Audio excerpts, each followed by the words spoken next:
Bonjour à tous, dans cette vidéo, je vais vous expliquer comment créer un calendrier éditorial. Pourquoi créer un calendrier éditorial? Tout simplement pour 4 raisons. La première, c'est que ça va vous permettre de garantir une cohérence globale entre tous vos contenus. La deuxième, c'est que vous allez pouvoir fixer des objectifs pour chaque contenu et ne pas publier simplement du contenu pour publier du contenu. La troisième raison, ça va vous permettre d'avoir une fréquence de publication constante. Et la quatrième raison, de gagner en temps et en qualité en anticipant vos prises de parole. Alors, comment fait-on? La première étape, ça va être de construire la structure de votre calendrier éditorial. Donc pour ça, vous prenez un fichier Excel, tout simplement, que ce soit sur la suite Google ou sur votre ordi. Et vous aurez un onglet pour un mois. Moi, c'est ce que je fais habituellement, c'est que je fais mes calendriers de manière mensuelle. Donc là, par exemple, on est début septembre, donc je vais préparer mon calendrier éditorial pour le mois d'octobre prochain. À l'intérieur de ce fichier Excel, donc de votre onglet, vous aurez 7 colonnes. La première colonne, c'est sur les dates qui correspondront aux dates de publication. Ensuite, vous aurez les thématiques, c'est les grands piliers, les grands territoires d'expression qui vous intéressent, où votre marque peut s'insérer. Ensuite, vous aurez le sujet. À l'intérieur de cette thématique, c'est quel angle on va prendre pour parler de ce sujet-là. Ensuite, on aura la rédaction, c'est-à-dire la légende, le wording aussi, comme on l'appelle, de votre contenu. À côté de ça, vous aurez la créa, donc c'est soit la vidéo, soit le visuel, soit une illustration, ce que vous voulez. Vous aurez le format aussi. Ça, c'est important parce que ça va vous permettre de varier les différents formats. Vous pourrez faire comme un rythme finalement. Et enfin, vous aurez les objectifs. Une des cases les plus importantes, c'est pourquoi vous publiez finalement ce contenu. Donc ça, c'est la structure de votre calendrier éditorial. Donc la deuxième étape, ça va être la fréquence de publication, définir votre fréquence de publication. Combien de fois par semaine vous allez prendre la parole, que ce soit en feed ou en stories. Ça, c'est très important parce que ça va vous permettre d'être régulier dans vos prises de parole et donc de garder une constance. Et ça, Instagram aime beaucoup, surtout son algorithme. Et donc ça va vous récompenser finalement dans la visibilité de vos posts. Donc une étape hyper importante. Une fois que vous avez défini votre fréquence de publication, vous allez regarder les dates qui vous intéressent dans le mois. Donc si par exemple, je dois produire 15 contenus, c'est ma fréquence, je vais chercher 15 dates, potentiellement, qui vont m'intéresser et qui vont correspondre, alors soit à des événements de votre marque, donc des temps forts, comme par exemple l'ouverture d'une boutique, le lancement d'une gamme de produits, une collaboration pour une édition limitée, etc., etc. Ça, c'est pour votre marque, mais il peut y avoir aussi des événements extérieurs où votre marque peut prendre la parole. C'est ce qu'on appelle par exemple les marronniers. Donc là, en octobre, on sait que le 31, il y a Halloween. Peut-être que pour votre marque, ce serait intéressant de rebondir sur cette actu. Une fois que vous avez fait ça, vous pourrez passer à la quatrième étape qui est de définir vos piliers de contenu ou les thématiques de contenu. Je vous donne un exemple très simple. Je suis une marque de chaussures éco-responsables et made in France. Et donc du coup, dans mes piliers de contenu, dans les sujets en fait qui m'intéressent, les thématiques où je vais pouvoir prendre la parole, il va y avoir l'éco-responsabilité, évidemment.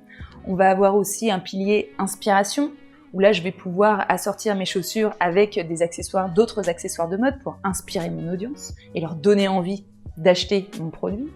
Je vais pouvoir avoir aussi un pilier de contenu avec sur la communauté, donc ce sera un pilier communautaire, où là, l'idée, c'est d'aller chercher en fait de l'interaction, d'aller chercher des avis clients sur mes chaussures, d'aller chercher du témoignage, etc., etc.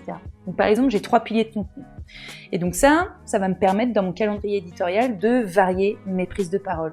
La 5e étape, ça va être de fixer vos objectifs. Parce que publier du contenu pour publier du contenu, ça n'a pas de sens. Donc, par exemple, en termes d'objectifs, on peut avoir un objectif de notoriété, faire connaître votre marque, un objectif de considération, c'est-à-dire aller chercher de l'interaction avec votre audience, ou alors un objectif de conversion, donc là on est un peu plus dans le marketing, où on a un objectif de vente. Donc là, c'est pousser vos utilisateurs, votre audience, à acheter votre produit. Si je reprends mon exemple avec ma marque de chaussures éco-responsables, je vais par exemple, durant le mois d'octobre, lancer une édition limitée. Donc, je vais créer un post pour faire connaître ce lancement de produit. Donc là, je suis sur un objectif de notoriété. Ensuite, je vais créer un deuxième post pour aller chercher de la considération, c'est-à-dire de l'engagement avec ma communauté. Donc là, je pourrais par exemple créer un jeu concours. Ça c'est ce qui marche le plus pour booster les interactions. Et puis, je pourrais avoir un objectif de vente. Donc par exemple, créer un troisième post qui sera publié un tout petit peu plus tard, où il y aurait par exemple une offre promotionnelle pour les 30 premiers acheteurs, par exemple. Et là, j'ai mes 3 objectifs avec mes 3 types de contenus très différents, sous la même thématique finalement. Pour la 6e étape, on va passer à la rédaction de contenu. Donc la rédaction de contenu, c'est tout simplement écrire le wording. Moi, ce que je vous conseille, c'est avant de rédiger votre wording, rédiger l'intention créative, c'est-à-dire quel visuel, quelle vidéo, qu'est-ce qui va se passer à l'intérieur et sous quel format. Et une fois que vous aurez réalisé votre contenu, il sera beaucoup plus simple de rédiger le wording. En fait, la rédaction du contenu, ça comprend à la fois le texte, mais aussi et surtout la créa, le visuel, la vidéo. Et c'est d'ailleurs ce qui est le plus important sur Instagram. Ensuite, la 6e étape, c'est d'angler vos sujets. À partir du moment où vous avez défini vos thématiques et défini vos objectifs, vous allez pouvoir rentrer dans le cœur du sujet, c'est-à-dire quel angle votre contenu va choisir. Donc pour ce faire, si je reprends mon exemple de marque de chaussures éco-responsables, j'aurai une thématique, on l'a vu, une thématique communauté. Et donc là, mon objectif dans cette thématique communauté, ça va être de rassurer mes clients, de les convaincre d'acheter mon produit.